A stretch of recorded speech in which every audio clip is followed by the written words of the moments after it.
नमस्कार दोस्तों, रोमा की आवाज़ 2.0 में आपका स्वागत है। आज की हमारी कहानी का नाम है धोखा। बेटा, हम लोगों को घर से मत निकालो। हम तुम्हारे आगे हाथ जोड़ रहे हैं। हम लोगों की इतनी उम्र भी नहीं है कि हम बाहर जाकर कुछ कमा सकें। हमारे साथ बेटा ऐसा मत करो। आज विष्णुलाल जी और लक्ष्मी देवी जी हाथ जोड़कर अपने बेटे बहू के आगे रहम की भीख मांगे जा रहे थे, लेकिन उनके बेटे बहू को उनके ऊपर तरस ही नहीं आ रहा था। उनकी बहू चिल्लाते हुए बोलती है, बस बहुत हो गई आप दोनों लोगों की नौटंकी। यह पकड़िए अपना सामान और अब यहाँ से चलते बनिए। अब आप दोनों लोगों को हम अब 1 मिनट के लिए भी नहीं झेल सकते। और विष्णुलाल जी और लक्ष्मी देवी जी के मुंह पर भड़ाक से दरवाजा बंद कर देती है। आखिरकार विष्णुलाल जी और लक्ष्मी देवी जी की गलती क्या थी जो उनके बेटे बहू ने उनको घर से बाहर कर दिया? चलिए जानते हैं इस कहानी के माध्यम से। रेखा और रमन के जीवन में सब कुछ ठीक चल रहा था। रेखा अपने आप को बेहद ताकतवर महसूस करती थी। वह सोचती थी कि अब उसके जीवन में कोई मुश्किल नहीं आएगी। उसका और रमन का बिजनेस अब ठीक ठाक चल रहा था, लेकिन उन्हें लगता था कि अगर किसी तरह से बिजनेस का विस्तार किया जाए तो वे लोग भी अमीर हो सकते हैं। इसी बीच रेखा के भाई सुरेश और उसकी भाभी कविता उनके जीवन में प्रवेश करते हैं। सुरेश और कविता का स्वभाव भी लालची और चालाक था। उन्होंने रेखा से बिजनेस में साझेदारी करने का प्रस्ताव रखा। रेखा, जो अपने भाई से बहुत प्यार करती थी और उस पर आंख मूंद कर विश्वास करती थी, इस प्रस्ताव को तुरंत स्वीकार कर लेती है। सुरेश ने रेखा से कहा, बहन, अगर हम दोनों मिलकर काम करें तो हमारा बिजनेस तेजी से बढ़ेगा। तुम्हारा और रमन का तो पहले से ही अच्छा चल रहा है, लेकिन मेरे पास कुछ अच्छे कनेक्शन हैं जिसमें हमें और ज़्यादा फायदा हो सकता है। रेखा को सुरेश की बातों पर भरोसा हो गया और उसने अपने पति रमन को भी इस साझेदारी के लिए मना लिया।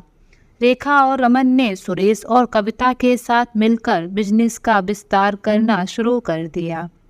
शुरुआत में सब कुछ ठीक चल रहा था। बिजनेस में तेजी से मुनाफा होने लगा और रेखा को ऐसा लगने लगा कि उसकी ज़िंदगी अब और भी सफल हो जाएगी। सुरेश और कविता भी दिखावटी तौर पर रेखा और रमन के साथ अच्छे से पेश आते थे और हर फैसले में उनकी राय शामिल करते थे। लेकिन धीरे धीरे सुरेश और कविता ने बिजनेस के मामलों में ज़्यादा हस्तक्षेप करना शुरू कर दिया। वे छोटे छोटे फैसलों को भी खुद से लेने लगे और रेखा और रमन को यह कहकर दूर रखने लगे कि तुम लोग आराम करो, हम सब संभाल लेंगे। रेखा को शुरू में यह सब अच्छा लगा, क्योंकि उसे ऐसा लग रहा था कि उसका भाई उसके लिए सब कुछ कर रहा है। लेकिन उसे इस बात का जरा भी अंदाजा नहीं था कि सुरेश और कविता के इरादे कुछ और हैं। सुरेश और कविता ने धीरे धीरे बिजनेस के कागजात और वित्तीय लेन देन में हेरफेर करना शुरू कर दिया। वे रेखा और रमन से कई महत्वपूर्ण दस्तावेजों पर साइन करवा लेते थे बिना उन्हें पूरी जानकारी दिए। रेखा और रमन को लगता था कि सब कुछ ठीक चल रहा है, लेकिन असल में सुरेश और कविता धीरे धीरे पूरे बिजनेस और प्रॉपर्टी पर अपना कब्जा जमा रहे थे। सुरेश ने अपनी चालाकी से बैंक खातों में भी बदलाव कर दिया, जिससे बिजनेस के सारे मुनाफे उसके और कविता के खाते में जाने लगे। रेखा और रमन को इस बात का पता तब चला जब अचानक से बिजनेस में घाटा दिखने लगा। सुरेश ने रेखा से कहा, बहन, बिजनेस में कुछ दिक्कतें आ रही हैं, लेकिन चिंता मत करो, हम संभाल लेंगे। रेखा को सुरेश की बातों पर अब भी पूरा भरोसा था। उसने रमन से कहा, भैया हमारे लिए सब कुछ कर रहे हैं, हमें उन पर शक नहीं करना चाहिए। कुछ महीनों बाद सुरेश और कविता ने रेखा और रमन को पूरी तरह से अपने जाल में फंसा लिया। उन्होंने रेखा से कहा कि बिजनेस में और भी विस्तार करने के लिए उन्हें कुछ और संपत्ति को गिरवी रखना पड़ेगा। रेखा, जो अपने भाई की बातों में आ चुकी थी, बिना सोचे समझे अपने घर और बाकी संपत्ति के कागजात पर साइन कर देती है। इस तरह से सुरेश और कविता ने रेखा और रमन की पूरी संपत्ति अपने नाम करवा ली। रेखा को इसका एहसास तब हुआ जब बैंक से उसे नोटिस मिला कि अब उसके नाम पर कोई संपत्ति नहीं बची है और बिजनेस भी अब सुरेश और कविता के नाम हो चुका है। रेखा और रमन दोनों स्तब्ध रह गए। उन्हें विश्वास नहीं हो रहा था कि उनके साथ ऐसा धोखा हुआ है। जब रेखा ने सुरेश से इस बारे में बात की तो सुरेश का असली चेहरा सामने आ गया। सुरेश और कविता ने रेखा को साफ साफ कह दिया कि अब यह सब कुछ उनका है और रेखा और रमन के पास अब कुछ भी नहीं बचा है। सुरेश ने कहा, बहन, तुमने खुद ही अपने सारे कागजात पर साइन कर दिए थे, अब इसमें हमारी क्या गलती है। रेखा और रमन को अब समझ में आ गया था कि वे कितनी बड़ी गलती कर चुके हैं। वे अपने ही भाई भाभी के धोखे का शिकार हो चुके थे। जब रेखा ने गुस्से में सुरेश से बहस की तो सुरेश और कविता ने उसे गाली गलौज करते हुए घर से बाहर निकालने की धमकी दी। रेखा और रमन ने बहुत मिन्नतें की, लेकिन सुरेश और कविता ने उन्हें घर से धक्के मारकर बाहर निकाल दिया। अब रेखा और रमन खुद को सड़क पर पाते हैं। उनके पास ना तो कोई घर बचा है और ना कोई पैसा। रेखा और रमन के पास अब ना तो कोई घर था और ना ही कोई सहारा। वे दोनों सोचने लगे कि अब आगे क्या होगा। रेखा और रमन को अब अपने जीवन की असलियत का सामना करना पड़ा। उनके पास कोई सहारा नहीं बचा था और अब उन्हें यह समझ में आ गया था कि उन्होंने जिन रिश्तों के साथ खिलवाड़ किया था वे ये रिश्ते अब उनके लिए बर्बादी का कारण बन गए थे। अपने भाई और भाभी द्वारा घर और बिजनेस से निकाले जाने के बाद रेखा और रमन पूरी तरह से असहाय हो गए थे। उनकी जिंदगी अब एक बड़े संकट में थी और उन्हें रोजी रोटी के लिए दर दर भटकना पड़ा। रेखा और रमन, जो कभी अपने जीवन में ऐशो आराम और समृद्धि के मालिक थे, अब सड़क पर थे। उनके पास ना कोई घर बचा था, ना पैसे और ना ही कोई सहारा। सुरेश और कविता ने उनसे धोखे से सब कुछ छीन लिया था। अब उनके सामने सबसे बड़ा सवाल था, जीविका कैसे चलाएं, कहाँ जाए, क्या करें। शुरुआती कुछ दिनों तक रेखा और रमन बेहद सदमे में थे। वे इस बात को स्वीकार ही नहीं कर पा रहे थे कि उनके अपने ही भाई और भाभी ने उन्हें घर से निकाल दिया था। उनके पास खाने को अब कुछ भी नहीं था। कभी जो लोग दूसरों को नौकर रखते थे वे आज खुद भूखे पेट सोने को मजबूर थे। पहले कुछ दिन उन्होंने किसी तरह उधार लेकर गुजारे, लेकिन जल्द ही वह भी खत्म हो गया। रमन ने कई जगह नौकरी के लिए आवेदन किया, लेकिन कोई उसे काम पर रखने को तैयार नहीं था। रेखा भी बहुत दुखी थी, लेकिन वह अब भी अपनी किस्मत को कोस रही थी। समझ नहीं पा रही थी कि उसकी जिंदगी इस कदर क्यों बर्बाद हो गई। निराशा से घिरने के बाद रेखा और रमन ने ठान लिया कि अब वे हाथ पर हाथ धरे नहीं बैठेंगे। उन्हें अपने लिए कुछ करना होगा। अगले ही दिन ये दोनों ने शहर भर में नौकरी की तलाश शुरू कर दी। वे सुबह सुबह उठकर अलग अलग कंपनियों और दुकान में जाते, लेकिन हर जगह उन्हें निराशा ही हाथ लगती। जब भी वे किसी दुकान या कंपनी में जाते तो मालिक उन्हें देखकर तुरंत मना कर देता। रमन का आत्मविश्वास भी धीरे धीरे टूटने लगा था। उसे समझ नहीं आ रहा था कि उसकी किस्मत इस तरह क्यों बदल गई। पहले जहां लोग उसके आगे पीछे रहते थे, अब कोई उसकी मदद को भी तैयार नहीं था।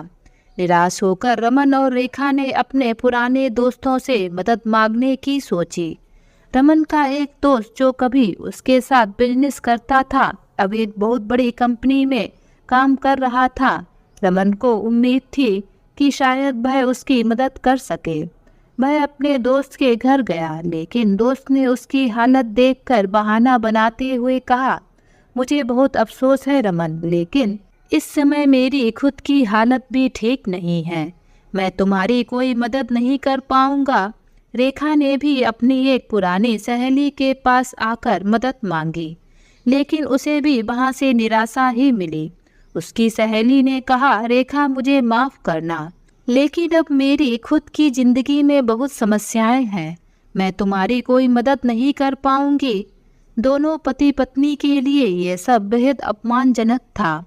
पहले जो लोग उन्हें सम्मान की नज़रों से देखते थे, अब वही लोग उनकी मदद करने से मना कर रहे थे। यह अनुभव उनके लिए एक बड़ी सीख थी कि जब वक्त बदलता है तो रिश्तों का असली चेहरा सामने आता है। जब कहीं से कोई मदद नहीं मिली तो रमन और रेखा ने छोटे मोटे काम करने का सोचा। रमन ने एक चाय की दुकान पर काम करने की कोशिश की, लेकिन वहाँ भी उसे ज़्यादा देर तक टिकने नहीं दिया गया। रेखा ने कुछ घरों में बर्तन मांजने का काम ढूंढा, लेकिन उसकी पुरानी ऐशो आराम वाली जिंदगी उसे इस काम को करने से रोक रही थी। वह हर बार काम छोड़ देती थी, यह सोचकर कि वह कभी ऐसे काम नहीं कर सकती। हालांकि समय और परिस्थिति ने उन्हें सिखा दिया था कि अब उनके पास कोई और रास्ता नहीं बचा है। दोनों ने धीरे धीरे छोटे छोटे काम करने शुरू किए।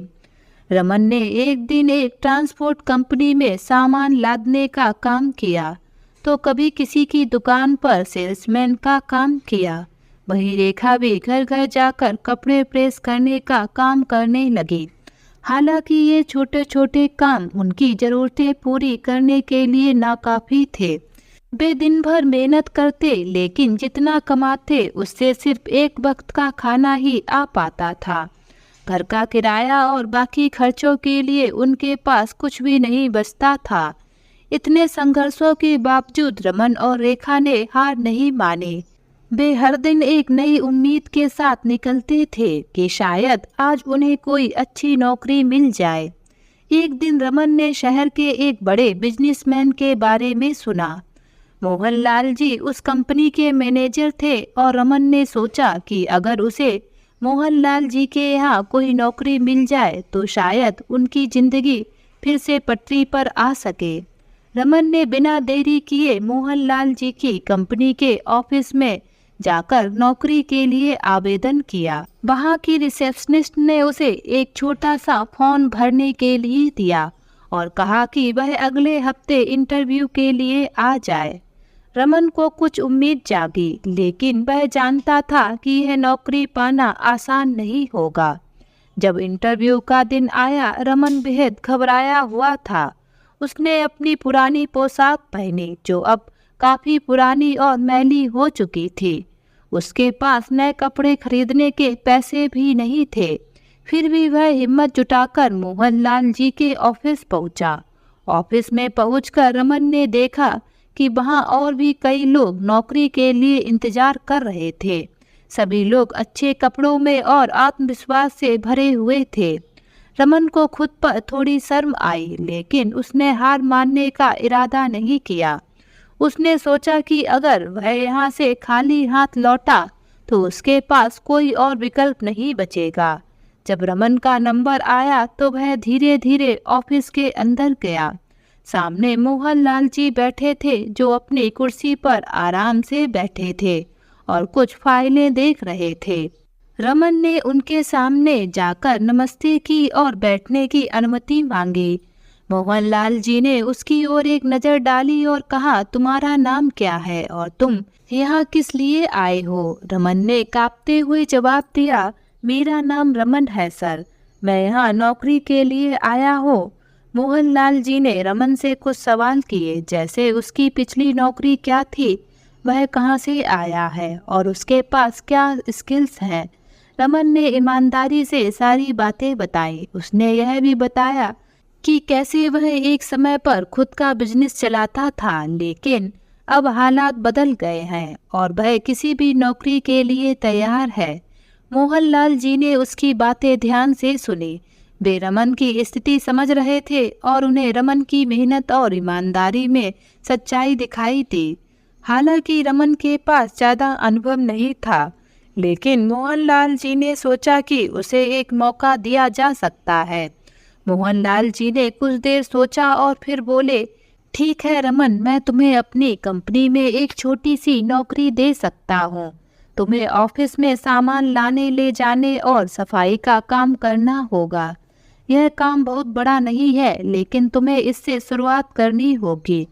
अगर तुम मेहनत से काम करोगे तो आगे चलकर और भी मौके मिल सकते हैं। क्या तुम तैयार हो? रमन ने तुरंत हाँ कर दी। उसे इस बात की परवाह नहीं थी कि नौकरी कितनी छोटी है, उसे बस एक मौका चाहिए था। उसकी आंखों में उम्मीद की चमक लौट आई थी। अगले ही दिन से रमन ने मोहनलाल जी की कंपनी में काम करना शुरू कर दिया। वह पूरे मन से काम करता था, चाहे वह सामान उठाने का हो या ऑफिस की सफाई का। रमन अब पहले की तरह आलसी नहीं था। उसे पता था कि यह नौकरी उसकी जिंदगी को फिर से पटरी पर ला सकती है।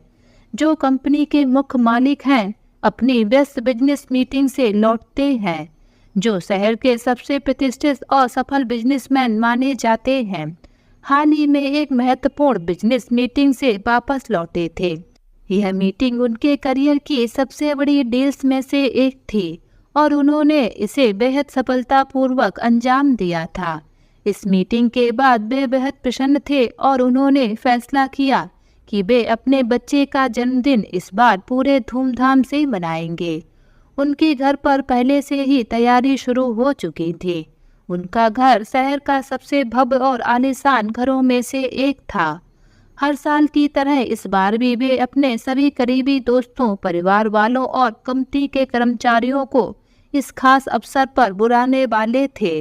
उनका घर शहर के बीचों बीच था, जहां एक भव्य बगीचा, स्विमिंग पूल और आलीशान हॉल था। उनकी पत्नी पहले से ही जन्मदिन की तैयारी में जुट गई थी। उन्होंने पूरे घर को रंग बिरंगे फूलों और गुब्बारों से सजाने की जिम्मेदारी एक बड़े डेकोर टीम को दे दी थी। इस बार का थीम फेरी टेल था, क्योंकि उनका बेटा आयान फेरी टेल्स का बहुत बड़ा फैन था। उनकी पत्नी ने बड़े बड़े केक डिजाइनर से एक शानदार केक बनवाया था, जिसमें आयान के पसंदीदा कार्टून कैरेक्टर बने हुए थे। घर के हर कोने को इस थीम के अनुसार सजाया जा रहा था। आयान के लिए नए कपड़े भी खास तौर से मंगाए गए थे, ताकि वह इस पार्टी में एक छोटे राजकुमार की तरह दिखे। कंपनी के मालिक ने इस बार एक नया फैसला लिया। उन्होंने तय किया कि इस बार वे न सिर्फ अपने खास मेहमानों को, बल्कि कंपनी के सभी कर्मचारियों को भी आमंत्रित करेंगे। वे चाहते थे कि उनके कर्मचारी भी उनके परिवार की इस खुशी में शामिल हों, क्योंकि वे मानते थे कि उनकी सफलता के पीछे उनके कर्मचारियों का भी बड़ा योगदान है। सभी कर्मचारियों के लिए निमंत्रण कार्ड तैयार किए गए और कंपनी के प्रबंधक को यह जिम्मेदारी दी गई कि वह हर कर्मचारी को व्यक्तिगत रूप से यह निमंत्रण सौंपे। जब रमन को यह निमंत्रण मिला तो वह बहुत हैरान था। वह सोच भी नहीं सकता था कि इतने बड़े आदमी के घर उसे आमंत्रित किया जाएगा। रेखा भी यह सुनकर बहुत खुश हुई, क्योंकि यह उनके लिए एक बहुत बड़ा मौका था कि वे कंपनी के मालिक और उनके परिवार के करीब आ सकें। जन्मदिन की पार्टी के लिए रमन और रेखा ने भी खास तैयारियां की। रमन ने अपनी बचत से एक नया सूट खरीदा, जबकि रेखा ने एक साड़ी ली जो काफी दिनों से वह लेना चाह रहे थे। दोनों इस मौके को किसी भी तरह से खोना नहीं चाहते थे। रमन के मन में यह बात थी कि शायद इस अवसर पर उन्हें आगे बढ़ने का कोई नया मौका मिल सकता है। रेखा भी अपनी तरफ से कोशिश कर रही थी कि वह पार्टी में अच्छे से पेश आए, ताकि कंपनी के मालिक और मालकिन की नज़र में उनका मान सम्मान बढ़े। दोनों के लिए यह मौका सिर्फ एक पार्टी नहीं, बल्कि अपने भविष्य की दिशा बदलने का अवसर था। आखिरकार वह दिन आ गया जब मालिक के बेटे आयान का जन्मदिन मनाया जाना था। पूरा घर रोशनी और सजावट से चमक रहा था। बाहर एक बड़ा गार्डन था, जहां खाने पीने के अलग अलग स्टॉल लगे थे। हर मेहमान के स्वागत के लिए खास इंतजाम किए गए थे। शाम को मेहमान आना शुरू हो गए। आज कंपनी के मालिक के चेहरे पर खुशी और गर्व झलक रहा था, क्योंकि यह पार्टी उनके बेटे के जन्मदिन के साथ साथ उनके बिजनेस की सफलता का भी जश्न थी। रमन और रेखा जब वहां पहुंचे तो वे इस भव्यता को देखकर स्तब्ध रह गए। वे सोच भी नहीं सकते थे कि किसी के घर में इतनी शान शौकत हो सकती है। वे थोड़ा असहज महसूस कर रहे थे, लेकिन फिर भी उन्होंने खुद को सहज करने की कोशिश की। पार्टी के बीच में कंपनी के मालिक ने सभी मेहमानों को संबोधित करने का फैसला किया। उन्होंने एक मंच पर जाकर माइक लिया और सभी को धन्यवाद दिया। अपने भाषण में उन्होंने खास तौर से अपने कर्मचारियों का जिक्र किया। उन्होंने कहा, मैं आज यहाँ जो कुछ भी हूँ वह मेरे कर्मचारियों की मेहनत और ईमानदारी की वजह से है। मेरे लिए यह जरूरी है कि मैं अपने परिवार की खुशी में उन्हें भी शामिल करूं। मैं आपको धन्यवाद देता हूं कि आप मेरे इस परिवार का हिस्सा हैं। रमन ने जैसे ही अपनी कंपनी के मालिक का भाषण सुना और उनकी तरफ गौर से देखा तो वह उनकी शक्ल देखकर दंग रह गया और वह मन ही मन बोला, नहीं, ये कंपनी के मालिक नहीं हो सकते। वह बार बार उनकी तरफ गौर से देखे जा रहा था और पास पड़ी एक चेयर पर धम से बैठ जाता है और अपने अतीत में खो जाता है। अमन और रमन एक छोटे से शहर के समृद्ध परिवार से ताल्लुक रखते थे।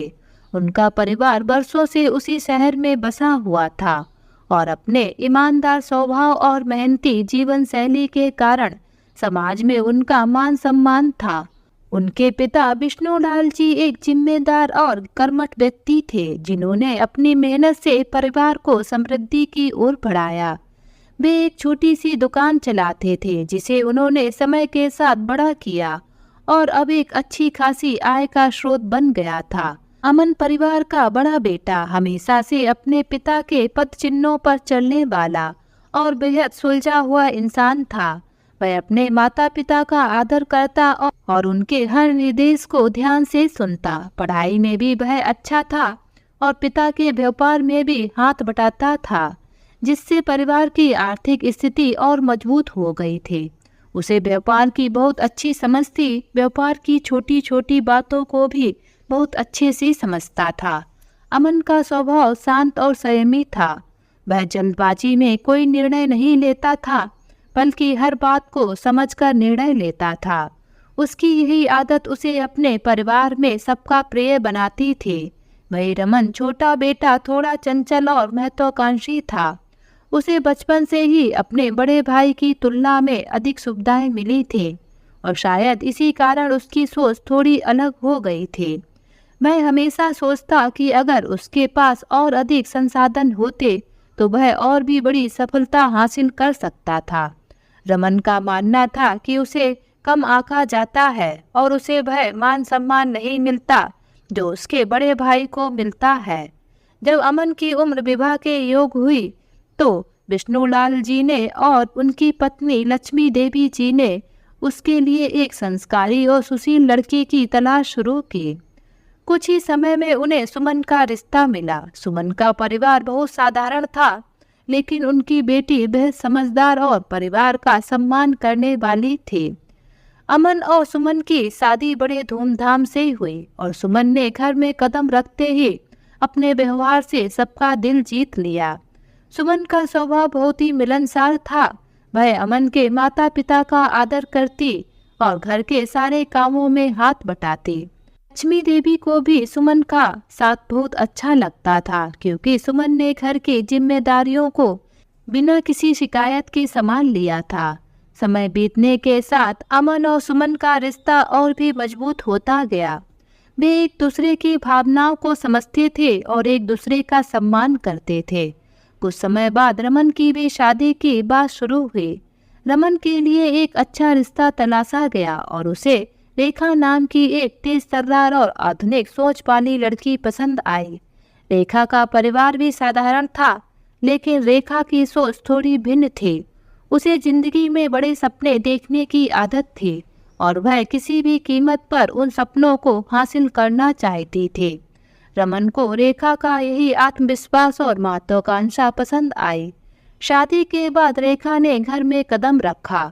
शुरुआत में सब कुछ सामान्य था। रेखा ने भी सुमन की तरह घर के कामों में हाथ बटाना शुरू किया। लेकिन धीरे धीरे उसका असली स्वभाव सामने आने लगा। रेखा को इस बात से जलन होने लगी कि घर में सुमन का आदर और सम्मान उससे ज्यादा है। उसे लगता था कि वह ज्यादा योग्य और समझदार है, फिर भी सब लोग सुमन को ज्यादा महत्व देते हैं। समय बीतता गया और रेखा की यह जलन बढ़ती गई। उसे यह भी लगने लगा कि अमन को घर के व्यापार और संपत्ति में ज्यादा हिस्सा मिल रहा है, जबकि रमन को उतना महत्व नहीं दिया जा रहा है। रेखा ने रमन के कान भरने शुरू किए। वह रमन को बार बार यह कहती कि अमन और सुमन जानबूझकर घर की संपत्ति पर कब्जा कर रहे हैं और रमन को उसका हक नहीं मिल रहा। रमन जो पहले से ही अपने बड़े भाई के सामने कम महसूस करता था, अब रेखा की बातों में आ गया। उसे भी लगने लगा कि शायद वह सही कह रही है। रमन का व्यवहार अब अमन और सुमन के प्रति बदलने लगा। वह अब उनके साथ पहले की तरह घुल मिल कर नहीं रहता था। अक्सर वह छोटी छोटी बातों पर झगड़ने लगा और परिवार में तनाव बढ़ने लगा। अमन और सुमन को इस बदलाव का एहसास हो रहा था, लेकिन उन्होंने धैर्य से काम लिया। वे जानते थे कि रमन और रेखा का व्यवहार बदल रहा है, लेकिन वे परिवार को जोड़ने की कोशिश कर रहे थे। अमन ने कई बार रमन से बात करने की कोशिश की, लेकिन रमन हर बार किसी न किसी बहाने से टाल देता था। सुमन भी लक्ष्मी देवी जी से बात करके इस तनाव को खत्म करने की कोशिश करती, लेकिन रेखा ने सास ससुर के दिलों में भी अपने प्रति सहानुभूति पैदा कर ली थी। लक्ष्मी देवी जी और विष्णुलाल जी भी अब रेखा की बातों में आकर अमन और सुमन पर शक करने लगे थे। उन्हें लगता था कि शायद उनके छोटे बेटे के साथ अन्याय हो रहा है। ये परिवार के लिए एक कठिन समय था, क्योंकि जिस घर में पहले प्रेम और स्नेह था, अब वहाँ शक और अविश्वास का माहौल बनता जा रहा था। अब रेखा ने घर और जमीन पर पूरी तरह से कब्जा करने की योजना बनाई। उसने रमन को पूरी तरह से अपने प्रभाव में ले लिया था और उसे समझाने लगी कि अगर वे जल्दी कुछ नहीं करेंगे तो अमन और सुमन सारी संपत्ति हड़प लेंगे। रेखा की चालाकी का असर साफ दिखाई दे रहा था, क्योंकि अब रमन पूरी तरह से अपने बड़े भाई के खिलाफ हो गया था। रेखा की योजना थी कि वह सास ससुर को पूरी तरह से अपने पक्ष में कर ले और फिर उन्हें अमन और सुमन को घर से बाहर करने के लिए मजबूर करे। उसने विष्णुलाल जी और लक्ष्मी देवी जी से बार बार यह कहा कि अगर वे अब कदम नहीं उठाएंगे तो बाद में पछताने के सिवाय कुछ नहीं बचेगा। रेखा की चालाकी अब खुलकर सामने आने लगी थी। उसने धीरे धीरे घर के हर सदस्य के दिमाग में अपने बीज बो दिए थे। वह बहुत सोच समझकर बात करती थी ताकि उसकी हर बात सास ससुर के दिलों में गहराई से बैठ जाए। विष्णुलाल जी और लक्ष्मी देवी जी जो पहले अमन और सुमन पर पूरा भरोसा करते थे, अब रेखा की बातों में आकर उनकी नीयत पर शक करने लगे थे। रेखा का मानना था कि अगर सास ससुर अमन और सुमन के खिलाफ हो जाते हैं तो उनके लिए घर और संपत्ति पर कब्जा करना बहुत आसान हो जाएगा। रेखा ने पहले लक्ष्मी देवी जी से शुरू किया। वह सास के पास जाकर धीरे धीरे बात करती, कभी सीधे कुछ नहीं कहती, लेकिन बातों बातों में इस तरह संकेत देती कि सुमन उन्हें धोखा दे रही है। माँ जी, मैंने कुछ दिनों से सुमन भाभी को देखा है, लगता है जैसे वो हमसे कुछ छिपा रही हैं। रेखा ने एक दिन कहा जब वे रसोई में साथ बैठी थी। लक्ष्मी देवी ने चौंक कर पूछा, क्या मतलब है तेरा? सुमन तो हमेशा घर का ख्याल रखती है। जी माँ, मैं जानती हूँ कि आप सुमन भाभी को कितना मानती हैं, लेकिन मैंने सुना है कि वो अमन भैया से अलग घर लेने की बात कर रही थी। शायद वो अब यहाँ रहना नहीं चाहती। रेखा ने बड़ी मासूमियत से कहा, मानो वह सिर्फ परिवार की भलाई चाहती हो। लक्ष्मी देवी जी के दिल में शक पैदा होने लगा। हालांकि उन्हें सुमन पर पहले कभी शक नहीं हुआ था, लेकिन रेखा की बातों का असर धीरे धीरे उन पर होने लगा। वे सोचने लगे कि अगर सुमन सच में ऐसा कुछ सोच रही है तो उन्हें इसके बारे में कुछ करना पड़ेगा। रेखा ने रमन के कान पहले ही भर दिए थे। वह अब पूरी तरह से रेखा की बातों पर विश्वास करने लगा था। उसने अपने बड़े भाई अमन के प्रति अपना स्नेह खो दिया था और उसे लगने लगा था कि अमन जानबूझकर उसे उसके हिस्से से वंचित कर रहा है। भैया को देखो, सब कुछ उनके नाम हो रहा है। मैं भी तो इस घर का बेटा हूँ, मेरा क्या? क्यों मैं हमेशा उनके नीचे रहूं? रमन ने एक दिन रेखा से कहा। रेखा ने उसे भड़काते हुए कहा, तुम सही कह रहे हो रमन, तुम्हें अपना हक मिलना चाहिए। अब समय आ गया है कि हम भी अपने लिए कुछ करें। अगर हम इसी तरह चुप बैठे रहे तो सारा घर और संपत्ति भैया और भाभी के नाम हो जाएगी।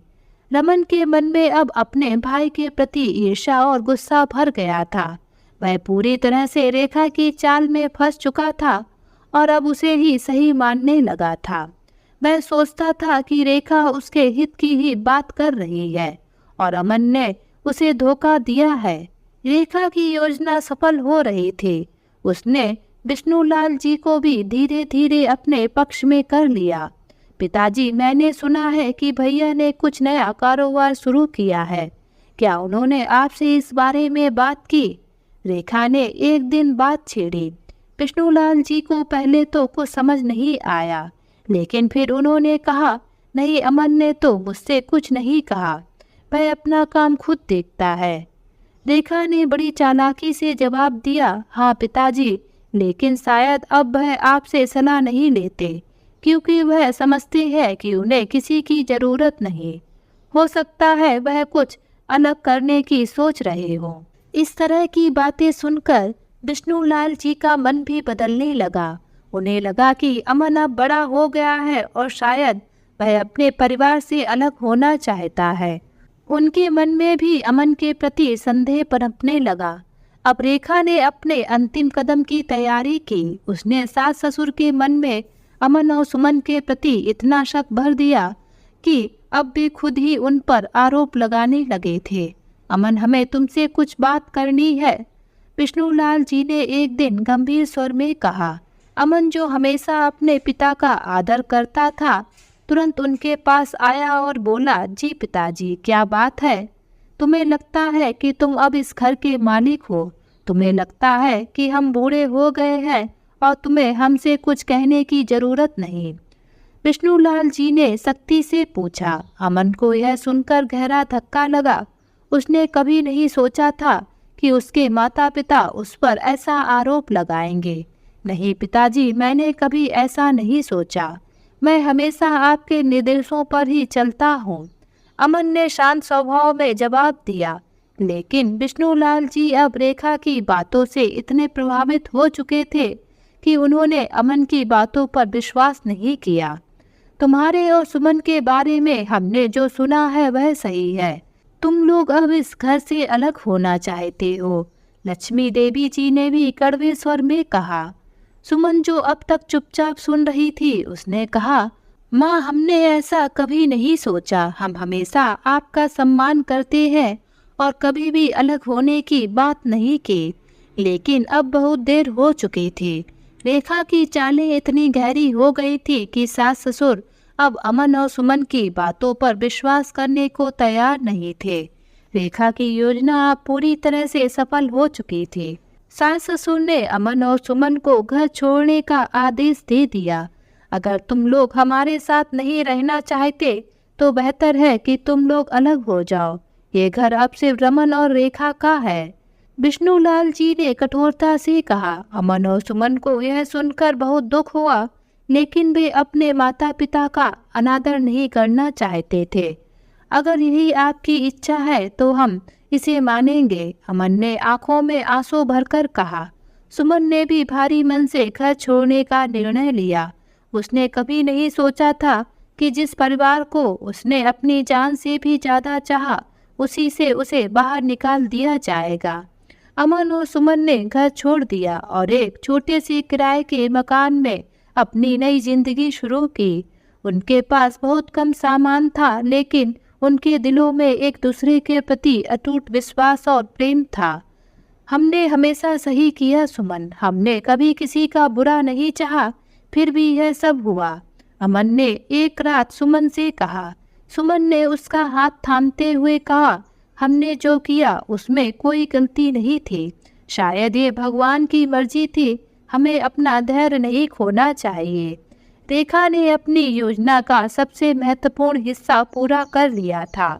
उसने अमन और सुमन को घर से बाहर निकाल दिया था और अब वह अपने अगले कदम की तैयारी में थी। अब उसे केवल सास ससुर को अपने जाल में फंसाकर संपत्ति अपने नाम करवानी थी। उसके लिए उसने रमन को पूरी तरह से अपने पक्ष में कर लिया था और अब उसका पूरा ध्यान विष्णुलाल जी और लक्ष्मी देवी जी पर था। रेखा का स्वभाव अब खुलकर सामने आने लगा था। पहले जहां वह सास ससुर के सामने मीठी मीठी बातें करती थी, वह अब धीरे धीरे उन्हें नजरअंदाज करने लगी। छोटी छोटी बातों पर वह उनसे चिढ़ने लगी और बात बात पर अपमानित करने लगी। रेखा का सबसे पहला निशाना लक्ष्मी देवी जी बनी। वह जानती थी कि घर में सबसे कमजोर कड़ी वही है और अगर वह उन्हें तोड़ पाती है तो विष्णुलाल जी भी उसके खिलाफ खड़े नहीं हो पाएंगे।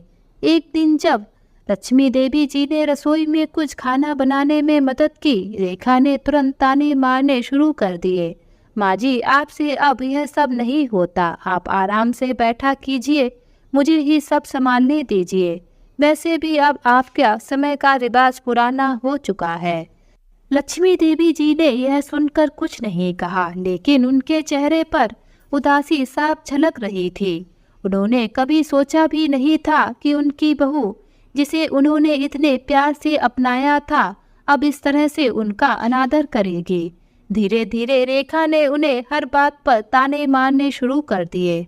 अगर कोई चीज रसोई में ठीक से ना हो तो वह लक्ष्मी देवी जी को दोष देती। माँ जी, आपको अब यह सब नहीं करना चाहिए, आपसे काम ठीक से नहीं होता। लक्ष्मी देवी जी ने कई बार समझाने की कोशिश की। बेटी, मैं तो सिर्फ मदद करने की कोशिश कर रही हूँ। लेकिन रेखा का जवाब हमेशा कठोर होता। अगर आपको सही से करना नहीं आता तो रहने दीजिए, मैं सब संभाल लूंगी। रेखा के स्वभाव में आए इस बदलाव का असर अब विष्णुलाल जी पर भी दिखने लगा था। वह अक्सर उन्हें भी नजरअंदाज करने लगी थी।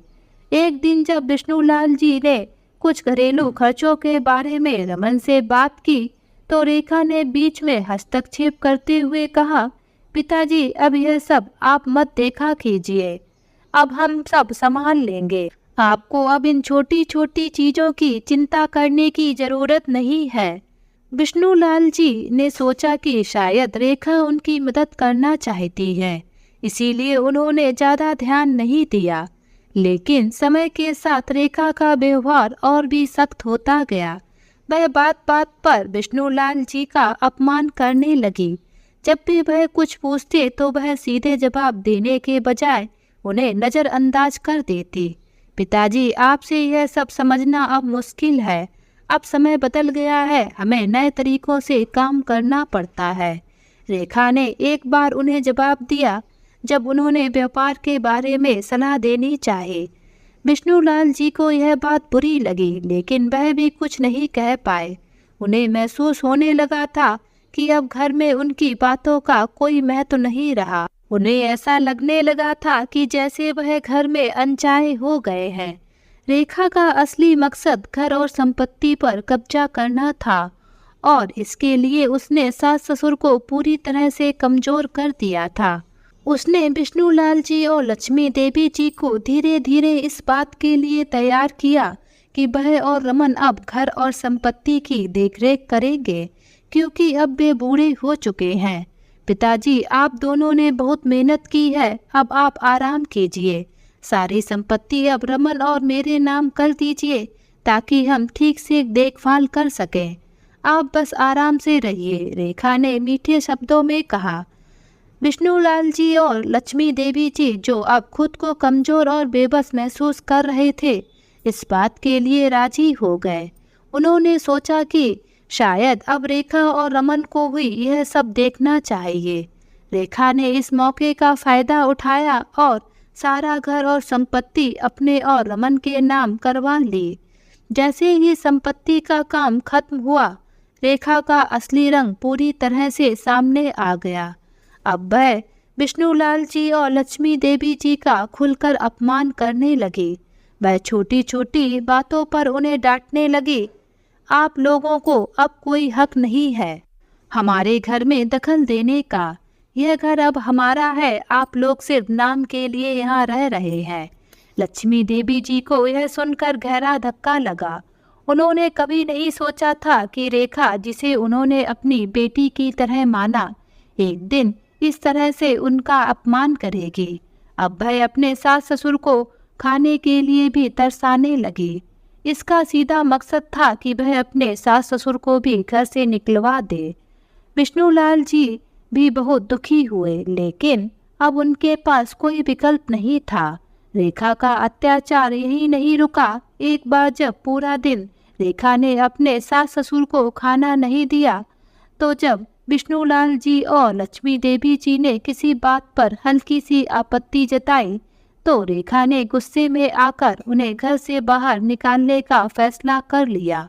अब आप लोगों की हमें कोई जरूरत नहीं। यह घर अब हमारा है और हमें आप लोगों का बोझ नहीं उठाना, रेखा ने कठोर स्वर में कहा। विष्णुलाल जी और लक्ष्मी देवी जी ने यह सुनकर खुद को पूरी तरह असहाय महसूस किया। रेखा, हम तो तुम्हारे माता पिता की तरह हैं, तुम ऐसा कैसे कर सकती हो? लक्ष्मी देवी जी ने रोते हुए कहा, लेकिन रेखा ने उनकी बातों को अनसुना कर दिया। बेटा, हम लोगों को घर से मत निकालो, हम तुम्हारे आगे हाथ जोड़ रहे हैं। हम लोगों की इतनी उम्र भी नहीं है कि हम बाहर जाकर कुछ कमा सकें। हमारे साथ बेटा ऐसा मत करो। आज विष्णुलाल जी और लक्ष्मी देवी जी हाथ जोड़कर अपने बेटे बहू के आगे रहम की भीख मांगे जा रहे थे, लेकिन उनके बेटे बहू को उनके ऊपर तरस नहीं आ रहा था। उनकी बहू चिल्लाते हुए बोलती है, बस बहुत हो गया आप दोनों लोगों की नौटंकी। यह पड़ा आपका सामान और अब यहाँ से चलते बनिए। अब आप दोनों को हम अब एक मिनट के लिए भी नहीं झेल सकते। और विष्णुलाल जी और लक्ष्मी देवी जी के मुंह पर भड़ाक से दरवाजा बंद कर देती है।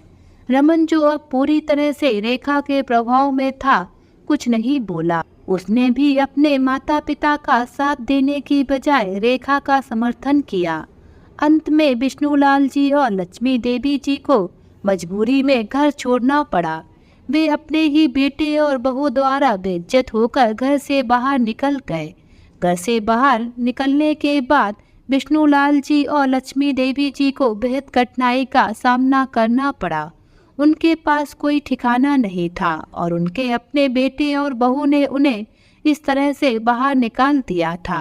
हमने अपना पूरा जीवन अपने बच्चों के लिए समर्पित कर दिया, लेकिन अंत में हमारे साथ ऐसा होगा, यह हमने कभी नहीं सोचा था, विष्णुलाल जी ने दुखी स्वर में कहा।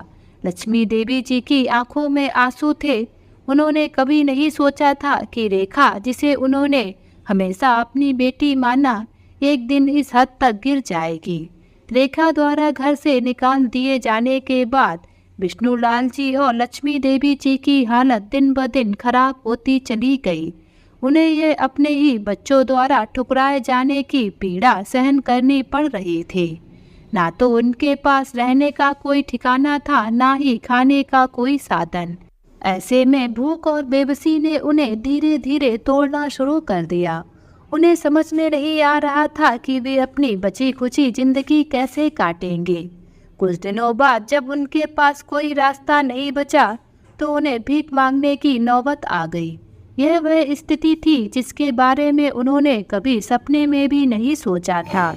विष्णुलाल जी, जिन्होंने अपना पूरा जीवन मेहनत और ईमानदारी से जिया था, अब भीख मांगने को मजबूर थे। यह उनके आत्मसम्मान को पूरी तरह से कुचलने जैसा था, लेकिन अब उनके पास कोई और विकल्प नहीं था।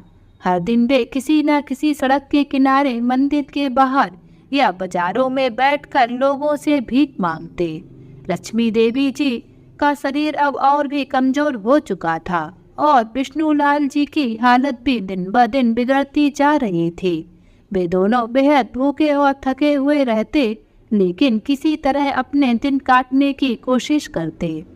एक दिन विष्णुलाल जी और लक्ष्मी देवी जी भीख मांगते मांगते एक पुराने मंदिर की सीढ़ियों पर जा बैठे। यह वही मंदिर था जहाँ वे पहले अपने बच्चों के साथ पूजा करने आते थे, जब उनके जीवन में शांति और खुशहाली थी। अब वे उसी मंदिर की सीढ़ियों पर बैठे अपनी स्थिति पर सोच रहे थे। मंदिर का वातावरण बहुत शांत था। भक्तगण भगवान के सामने अपनी प्रार्थनाएं कर रहे थे, लेकिन विष्णुलाल जी और लक्ष्मी देवी जी की आंखों में सिर्फ आंसू थे।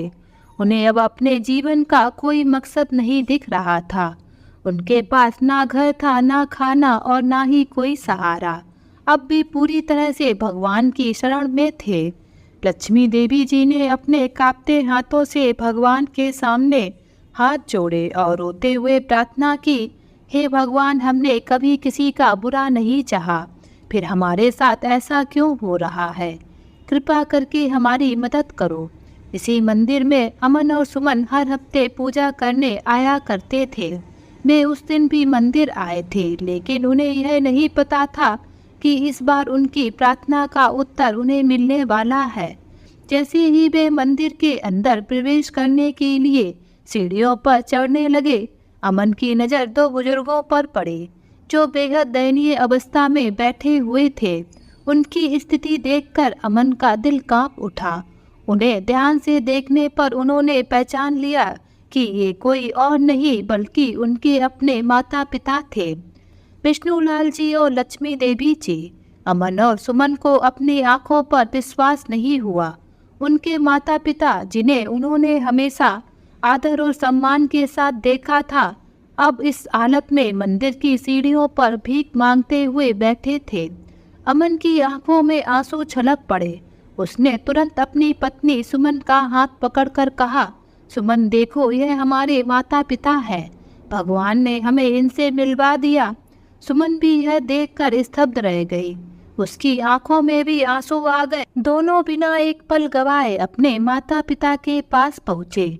अमन ने अपने पिता के कंधे पर हाथ रखा और कांपती आवाज में कहा, पिताजी, आप यहाँ इस हालत में क्यों हैं? आपने हमें क्यों नहीं बताया? विष्णुलाल जी और लक्ष्मी देवी जी ने जैसे ही अपने बेटे और बहू को देखा, उनकी आंखों से आंसू बहने लगे। वे कुछ बोलने की हालत में नहीं थे। अमन ने अपने पिता को गले से लगा लिया। विष्णुलाल जी ने अपनी कांपती आवाज में कहा, बेटा, हमें लगा कि अब हमारे लिए कोई जगह नहीं बची। रेखा और रमन ने हमें घर से निकाल दिया। हमने सोचा कि शायद भगवान ही अब हमारी मदद करेंगे। अमन ने अपने आंसू पोंछते हुए कहा, पिताजी, अब आप हमारे साथ चलिए। यह हमारा घर है और हमारे दिल में आपके लिए हमेशा जगह रहेगी। आप हमारी जिम्मेदारी हैं। सुमन ने भी तुरंत कहा, माँ, आपने हमें हमेशा सिखाया कि परिवार सबसे बड़ा होता है। अब हम आपको इस हाल में नहीं देख सकते। आइए हम आपको अपने साथ घर ले चलते हैं। विष्णुलाल जी और लक्ष्मी देवी जी, जो अब तक अपने जीवन से निराश हो चुके थे, अपने बेटे और बहू के इस प्यार को देखकर भाव विभोर हो गए। उन्होंने सोचा था कि अब उनका जीवन समाप्त हो चुका है, लेकिन भगवान ने उन्हें फिर से उनके बेटे और बहू के रूप में एक नई आशा दी थी। अमन और सुमन ने अपने माता पिता को मंदिर से उठाकर अपने घर ले गए। उन्होंने तुरंत उनके लिए एक अच्छे डॉक्टर को बुलाया ताकि उनकी तबीयत का ठीक से ध्यान रखा जा सके। सुमन ने अपनी सास के लिए नए कपड़े लाए और खुद अपने हाथों से उन्हें साफ सुथरा किया। अमन ने अपने पिता के लिए भोजन की व्यवस्था की और उन्हें दिलासा दिया कि अब वे कभी भी अकेले नहीं होंगे। अमन और सुमन के घर में एक बार फिर से खुशहाली लौट आई थी। विष्णुलाल जी और लक्ष्मी देवी जी अब अपने बेटे और बहू के साथ सुरक्षित और सम्मानजनक जीवन बिता रहे थे। अमन ने अपने माता पिता से वादा किया कि वह अब उनकी हर ज़रूरत का ध्यान रखेगा और उन्हें कभी भी अकेला महसूस नहीं होने देगा। अमन और सुमन ने धीरे धीरे अपने माता पिता की टूटी हुई आत्माओं को फिर से जीवित किया। विष्णुलाल जी और लक्ष्मी देवी जी अब अपने बेटी बहू के साथ नए जीवन की शुरुआत कर चुके थे। वे अब पहले की तरह दुखी नहीं थे, बल्कि अपने बच्चों के साथ मिलकर जीवन का आनंद लेने लगे थे। विष्णुलाल जी और लक्ष्मी देवी जी ने अपने जीवन की सबसे बड़ी त्रासदी का सामना किया, लेकिन उनके बेटे अमन और बहू सुमन ने उन्हें समय पर सहारा देकर उनके जीवन में फिर से खुशहाली ला दी। इधर कंपनी के मालिक जैसे ही स्टेज पर अपने माता पिता को बुलाते हैं तो रमन अपनी यादों की भंवर से बाहर निकल आता है, क्योंकि वह जिस कंपनी में काम करता था उस कंपनी के मालिक और कोई नहीं, रमन के बड़े भाई अमन थे। अमन ने अपने माता पिता से सभी कर्मचारियों को उपहार दिलाया। रमन और उसकी पत्नी रेखा जैसे ही स्टेज पर विष्णुलाल जी और लक्ष्मी देवी जी से उपहार लेने के लिए स्टेज पर चढ़े तो शर्म से उनकी आंखें नीचे झुकी हुई थी। उनकी आंखों में आंसू थे और वे हाथ जोड़े अपने माता पिता के सामने खड़े थे। रमन और रेखा को इस हालत में देखकर विष्णुलाल जी और लक्ष्मी देवी जी अचंभित थे। साथ ही अमन भी उनको इस अवस्था में देखकर दंग था। रमन और रेखा अपने माता पिता के चरणों में गिरकर क्षमा की भीख मांगने लगते हैं, लेकिन आज लक्ष्मी देवी जी और विष्णुलाल जी की आंखों में गुस्सा था। रमन और रेखा जैसे ही उनके चरणों में गिरते हैं वह तुरंत ही पीछे हट जाते हैं और बोलते हैं, तुम जैसी नालायक औलाद होने से तो ना औलाद होना अच्छा है। मेरा सिर्फ एक ही बेटा है, वह है अमन, और एक ही बहू है, वह है सुमन। तुम दोनों से हमारा कोई रिश्ता नहीं है। अब रमन और रेखा देखते हैं कि उनकी दाल यहाँ नहीं गल रही है तो वह अमन के सामने हाथ जोड़कर खड़े हो जाते हैं। लेकिन आज अमन का गुस्सा भी साथ में आसमान पर था। वह तड़ाक से एक झापड़ रमन को लगा देता है और बोलता है, तुमने जो मेरे साथ किया सो किया, लेकिन तुम्हारी इतनी हिम्मत कि तुमने मेरे माता पिता को भी घर से निकाल दिया। निकल जाओ तुम लोग यहाँ से, वरना ना जाने आज मेरे हाथों से कोई अनर्थ ना हो जाए। रमन और रेखा मुंह लटकाए हुए स्टेज से उतर जाते हैं। अमन उनको अपनी कंपनी से भी निकाल देता है। आज रमन और रेखा को अपने कर्मों का फल मिल गया था। उन्हें समझ में आ गया था कि उन्होंने अपने माता पिता और बड़े भाई और भाभी के साथ बहुत ही गलत किया था। तो दोस्तों, हमें कभी भी विश्वासघात नहीं करना चाहिए। हमें किसी को भी धोखा नहीं देना चाहिए। अगर हम किसी के लिए गड्ढा खोदते हैं तो उस गड्ढे में हम खुद ही गिरते हैं। तो दोस्तों, अगर ये कहानी आप सभी लोगों को अच्छी लगे तो प्लीज़ इस वीडियो को लाइक और शेयर जरूर करें और मेरे चैनल को सब्सक्राइब करना ना भूलें। तो फिर मिलते हैं एक नई कहानी के साथ। बाय।